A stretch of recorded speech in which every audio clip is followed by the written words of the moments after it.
Hi there guys, Sam here. You join me in the Golf R on what's been a bit of a mismatched day of weather. It's sort of a storm brewing quite a lot here. As you can probably tell, the shower's kind of just ended and the sun's out, so it's quite low.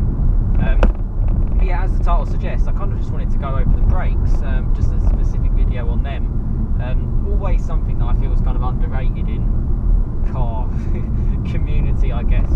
And something that is just as important as a big BHP or you know, anything like that.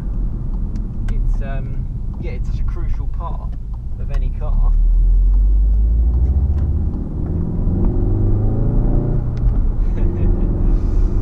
The roads are absolutely shocking, but in this it's loads of fun.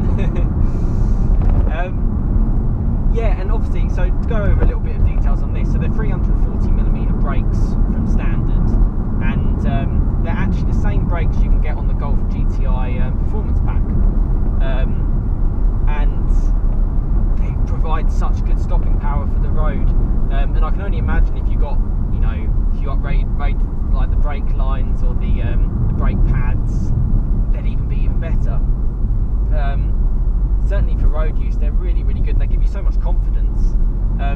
With the Golf R and like Golf GTIs, you get like assistance and stuff like that a little bit. So if you're going too fast and it thinks you're going to hit something, it will come with a big red and it will beep at you. So like a red car sign just in front. And once that happens, you put your foot on the brake and it stops. I mean, I'm 15,100 miles and these brakes are barely worn at all. My type of driving is actually generally quite gentle on brakes, as I've just found in the past, and with this one, you know, if you really hammer them, you can easily get through a set of discs and a set of pads quite easily, or you can warp the discs potentially if you're too aggressive too early. And yeah, they're really good. I mean, I'm not going to show you like a full emergency stop or anything like that, but you know, this is a 60-mile-an-hour road, doing 50 miles an hour. Coming up to this relatively sharp corner, hit the brakes, cold brakes, barely any sort of percentage, maybe 60% pressure on the brakes, and it's great. They're just such a big part of the car. If you don't have good stopping power, forget all the performance figures you can have. The car's actually great to drive on this kind of road. Now this is a real bumpy section, so with another car I'll have to be a bit careful. Obviously a forward drive, you get the grip.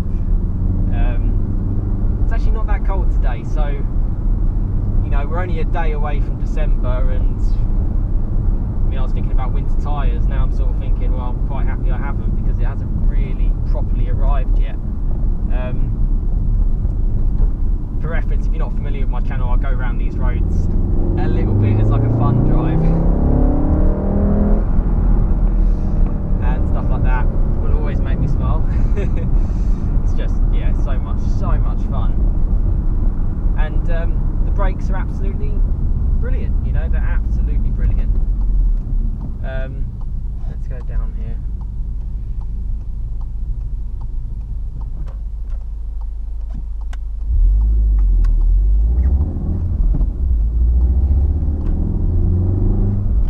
It's really good brake feel as well.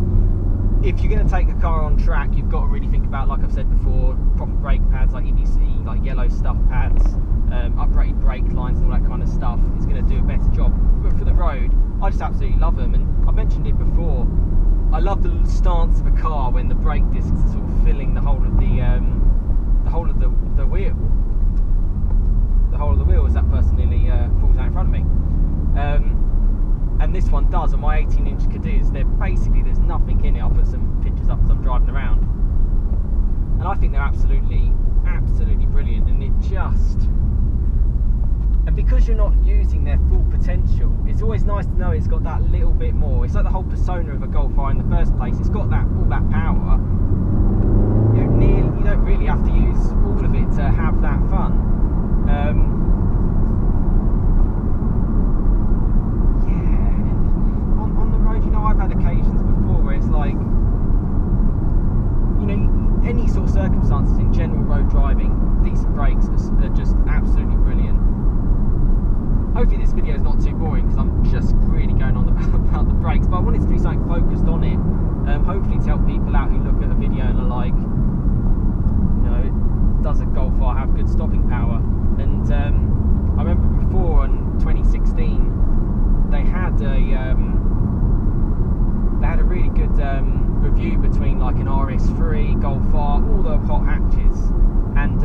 was the stopping distance, and the Golf R performed really well from like 100 to 0.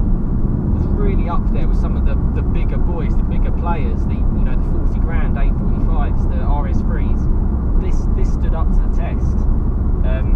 I think it's absolute credit to the car. Yeah, it's brilliant, and something I strongly recommend. I love my Fiesta ST before this car, and the truth is, the one thing that I'd probably change on the Fiesta ST would be the brakes. Bear with me as I try to pull out of this ridiculously acute junction, which is really difficult to see. Let's go for it. Oh, dead fox. Good noises. Good noises. Lots of trees and crap sort of on the road, as you can probably tell.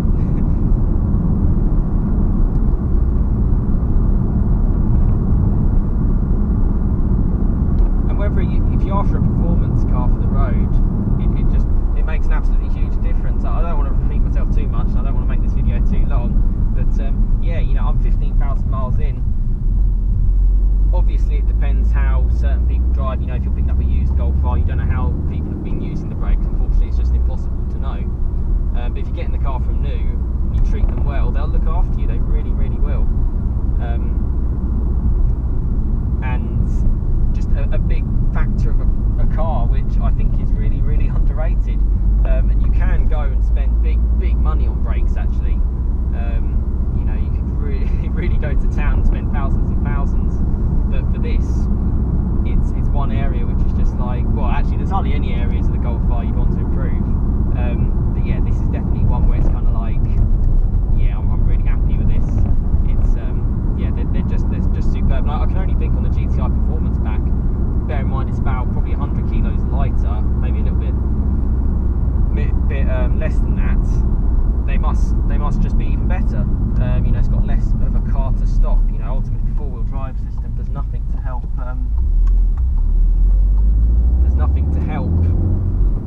Braking.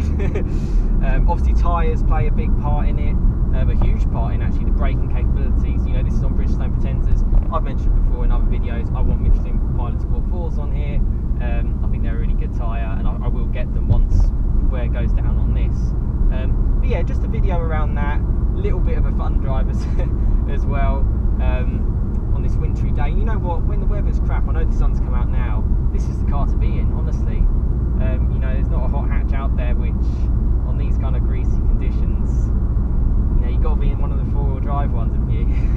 Just that extra security, and still endless fun. It's a little bit slippy, it's a little bit more adjustable, and on the road it makes it an absolute pleasure to drive. But yeah, there you go, a bit of a video around brakes. Hopefully you found that useful. Again, I know there's people on my channel who are far more knowledgeable than I am on the specifics, so feel free to drop a comment. I'll try and put in the detail that I can, but like who the brakes made by, for example. I know like Focus RS's is a Brembo brakes. I don't know these ones. So your comments are really appreciated, and I'm sure other people in the who watch this video will find them useful as well. But please give this a like if you've enjoyed it. Please share it as well. That's a big part of sort of building the channel, building the community. And please subscribe for plenty more content on my Golf R. Yeah, as I've said before, coming into the kind of months where this kind of car comes into its own. But yeah, thanks very much for watching. As I get stuck at some traffic lights, I will see you again next time. Cheers, guys.